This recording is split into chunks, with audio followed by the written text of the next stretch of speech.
আজকে আমার হাজবেন্ড বলতেছে আমি আজকে বাহির থেকে খাবার নিয়ে আসবো, তোমার রান্না বান্না করার দরকার নাই। তা আমিও খুব খুশি হয়েছি। তো আজকে রান্না বান্না যেহেতু আমার নাই, আজকে একটু রিল্যাক্সে থাকবো।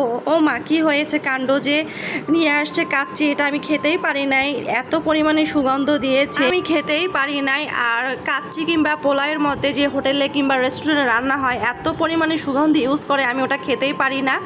তো এজন্য হচ্ছে আমি এখন কি করব, কি খাবো, শর্টকাটে কি রান্না করা যায় দেখে হচ্ছে কয়েকটা চিচিঙ্গা রয়েছে। তো চিচিঙ্গাগুলো হচ্ছে আমি ভাজি করতেছি ডিম দিয়ে, এটা খুব শর্টকাটে রান্নাটা হয়ে যায় আর খেতেও কিন্তু অনেক মজা। তো আমি 3টা ডিম দিয়ে হচ্ছে চিচিঙ্গাটা ভাজি করতেছি, একদম পোড়া পোড়া করে ভাজিটা করব। তো এটাই দিয়ে হচ্ছে আজকে দুপুরে লাঞ্চটা করব। আর কি বলবো, কাচ্চিটা তো খেতেই পারি নাই।